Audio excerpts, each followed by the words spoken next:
Hey everybody. Hi Ball. Welcome. It's Jaishree And Kalanidhi Das. from JaishreeYoga.com. And the Soul Mapping Matrix. We are very happy to be here for day 16. 16. Rise of the Sacred Sovereign. So, hi and welcome. This was a challenge to keep showing up. And we are here and we are empowered to be with you, talk and have conversations about soul mapping and about the process of being human. What more human is communication? Oh, that's the theme of tonight. Yeah. Communication. Secrets to communicating in the new world. So is it a new world? Is it? What is the new world? Tell me what you see from your eyes and your perspective.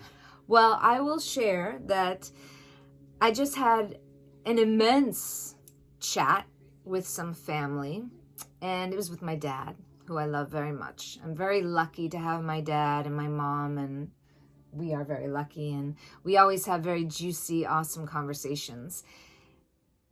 And it's really interesting to be a devotee, a human being. I ended the conversation by saying, I'm just going to continue to be, what did I say? A law-abiding citizen and a good person. That's and how chanting Hare Krishna. And chanting, no, that's what it was. I'm going to keep chanting Hare Krishna, be a law-abiding citizen and a good person. Right. Because ultimately, we say this in Soul Mapping Matrix, we say it one-to-one mentorship, and we say it in couples mentorship. The landscape is going to keep changing. Mm-hmm. Our landscape, our experience in the world is going to keep changing. But the core of who we are is not.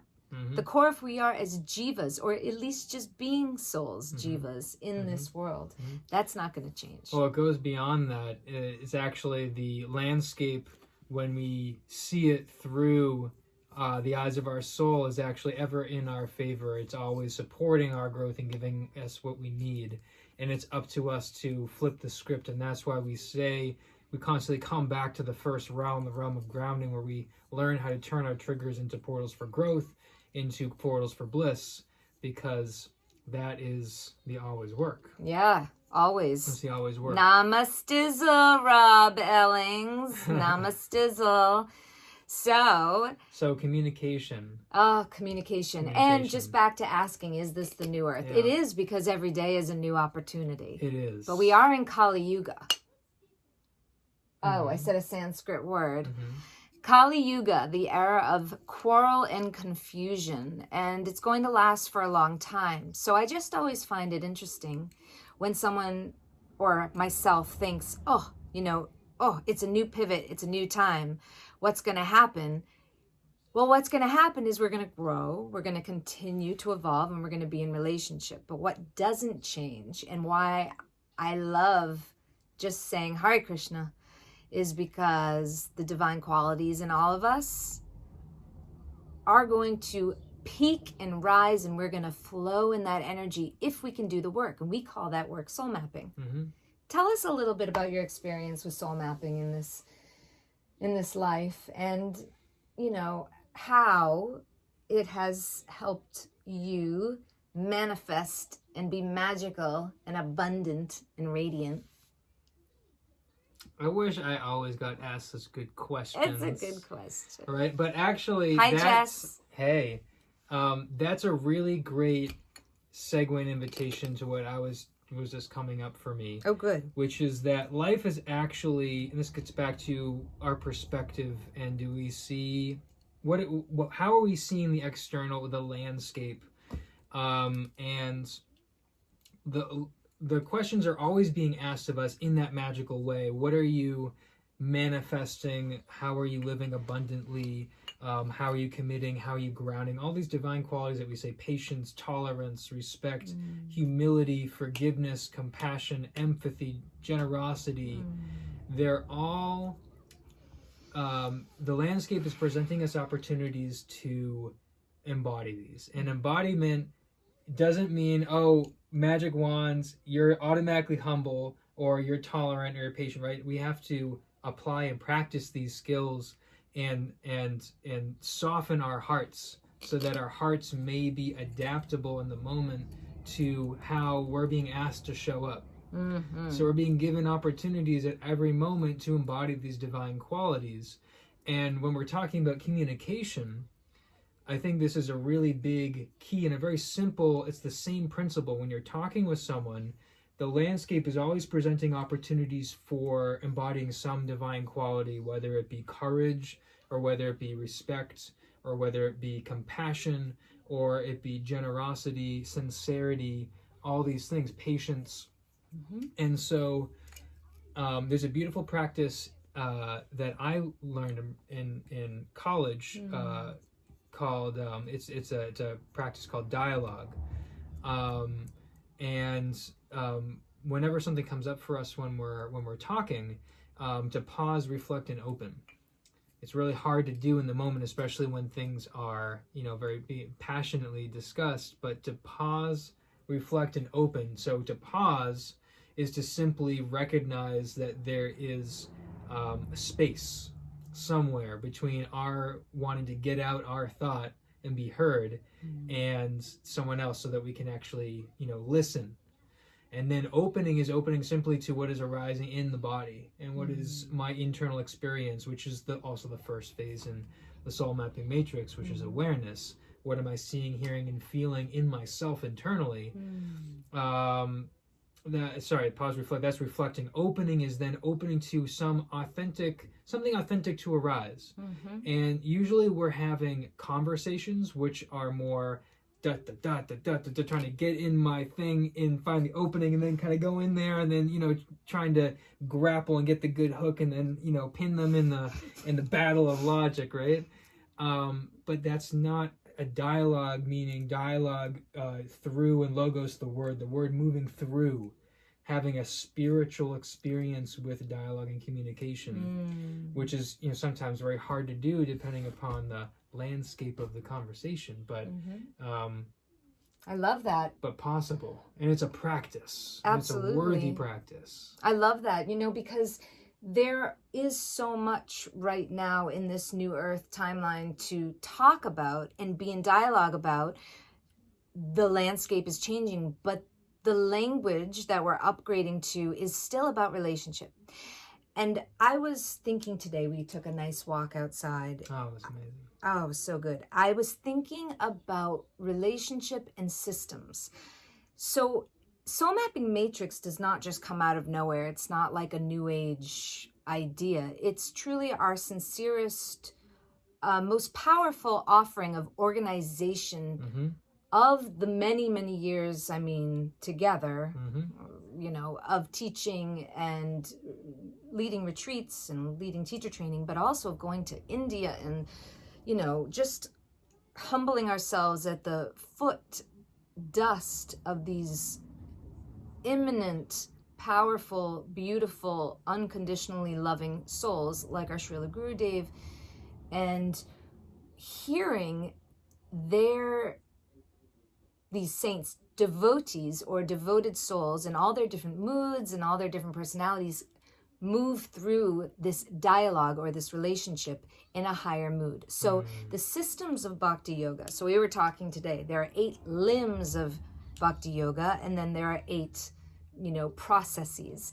And as you move up the ladder, it makes so much sense. Bhakti yoga meaning the yoga of love and devotion and science, relationship and connection with the divine, and all moments is the goal.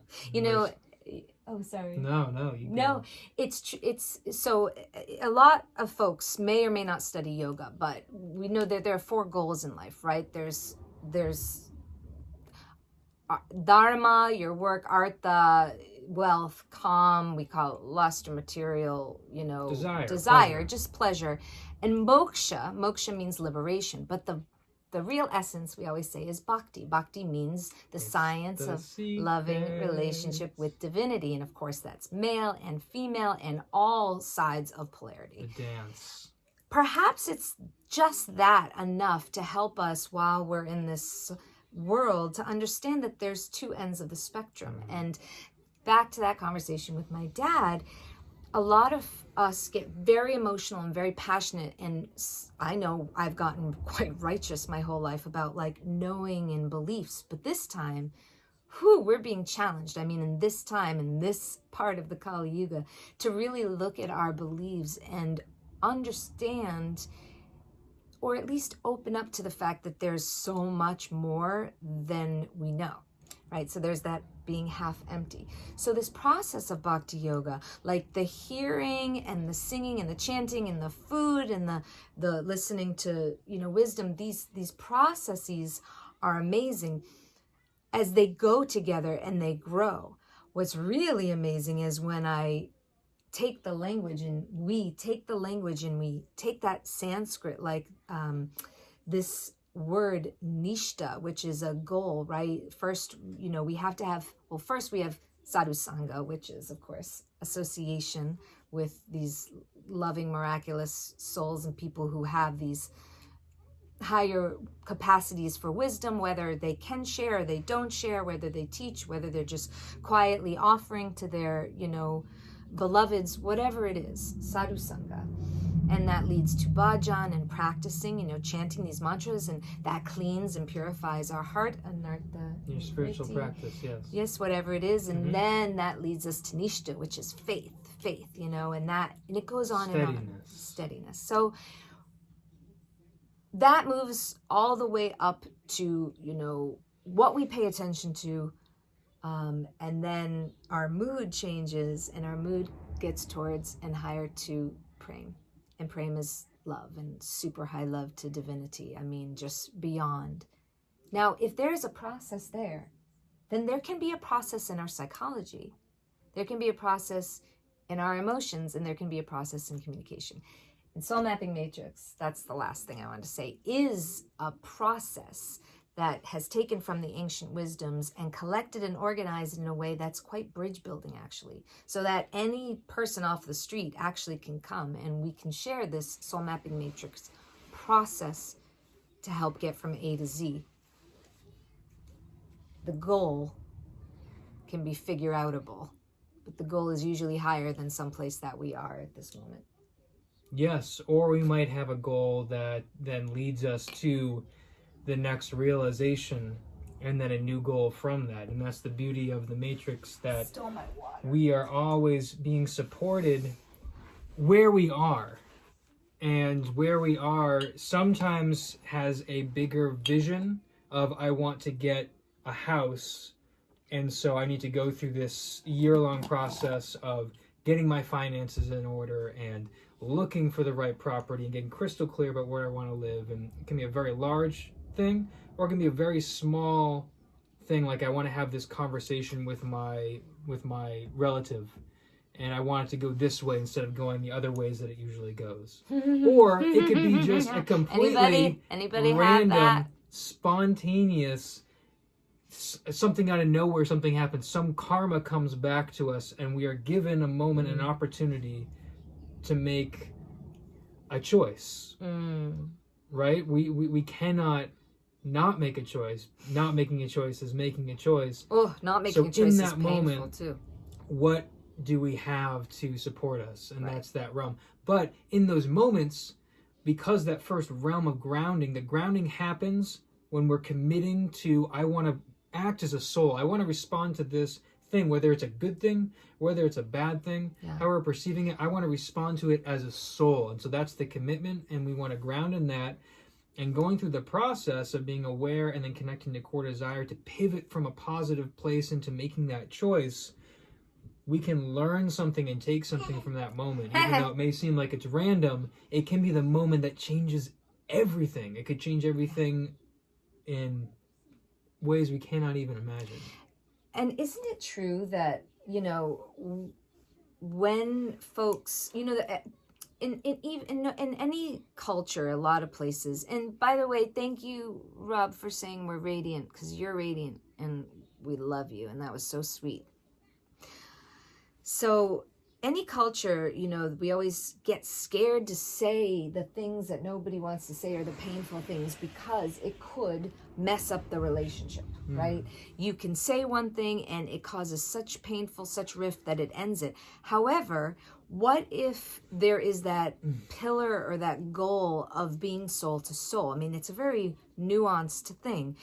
That has to have to do with wanting to forgive, right? Or wanting to be love, or I don't know, whatever that core desire is. And I find with most clients and even friends and everyone who is kind of on this path, I've learned that most people don't have the pillar clear. There's like a block to what they actually want. And because of that, most conversations that are painful don't happen, which is sad, because if that conversation happens, you have the opportunity for growth and you have the opportunity to make the shift. So if we don't have those fights, if we don't have those conversations, then we don't necessarily get the shift. And that's the portal. The portal is in being in the awareness and the discomfort and seeing it as an opportunity without necessarily being an a-hole. And that's what we always say, unless being an a-hole is really called for because it's some kind of mirroring element that has never come up. But I mean, you got to put in a good 5 to 10 years of a relationship, I think, to mirror that. But that's another story. And this is where in the soul mapping, mentorship, it's not just moving through the map, but we actually have the map, and then we have our compass, and the compass is the quadrant, and the quadrant comes from, we were talking about the 5 goals of life. It's really 4, the 5th, the secret, which we're giving away, which is bhakti, which is love of God, love of the divine. That's the secret, ultimate goal of life. But we have our other 4, and we use those 4 to balance ourselves and gauge, where am I in all moments? Where am I in this process? So that we can make sure that we're living a life that gets hit in the nose by a 3-year-old, but okay with it. Because there's a higher purpose and a higher order for what's happening. She's getting strong too. That hurt. But actually it's all good. So this is our hope. We decided together that we would commit to this 8 p.m. Eastern time slot for Rise of the Sacred Sovereign for many reasons. Haribol. We did it as an opportunity to up-level in one of the most divisive times, to have communication, to have conversations, and to open up the idea of being really not just vulnerable, but to also being strong. I think we can show up with each other and express that radical vulnerability and that radical honesty as a way to experience polarity to our strength. And yet ultimately, it's more about the magic and more about the unity inside of us that is unbroken. And if anything has shown up through pain and struggle and dark night of the soul, it's that inside of us there is this magic, divine strength, faith, love. It's like a box. It's like a treasure chest, and it's unbreakable. It's actually spoken of as the Atma, the soul inside of us. And it's the most beautiful, unique part and parcel of divinity that ever was and ever will be. If we could come together from that understanding and still fight, still have conversations, still shift the gears, and this is something that my elder God brothers and God sisters have been amazing in sharing with me and teaching me, is that the colors of who we are, it's okay. The different moods, the different times, certainly pain, I know that because I live it often. But the core essence of who we are, that is inside of all of us. And our humble wish is that everybody awaken to that. Not so that we don't have conversations and communicate about our differences and discernment. We want to reach that kind of, we call it muddy place of really discerning and being in relationship with everyone and everything as a soul, but also with unique moods and personality. If we could each come to that, imagine all the sparks that would happen. Imagine if we actually were meeting each other where we're at and communicating. It would be the opposite of lockdown. It would be the opposite of depression. It would be the most empowering possibility ever. And if I have experienced anything with clients, it's that most people are not feeling that possibility. They're not shifting into it. So Kalanidhi and I vow to you to keep showing up and go into the new experiences, the vulnerable places, but also know that the strength and pillar of our beingness is fucking unbreakable. There is no possibility of weakness at the soul level. There is only the possibility of cleansing, purifying, awakening, and getting really strong and fervent in a mission. And that's Soul Mapping Matrix. Thank you for showing up. Thank you for being with us in these live conversations. If you have any questions, please email or type them in. And we have really been talking about something awesome coming up, and it's getting closer and closer to fruition. So we hope that we're able to share it soon. It's been our heartfelt desire to expand our work and mission and connect with all the Majestic Council New Earth people, and it's starting to happen, and you are part of that. So thank you.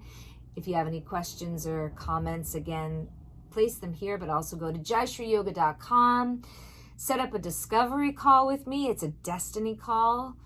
And thank you for experiencing the truth of who we are as it is the same as the truth of who you are, which is love, love, love. We'll see you soon in the Soul Mapping Matrix. Thank you. All bliss, all blessings. Go to the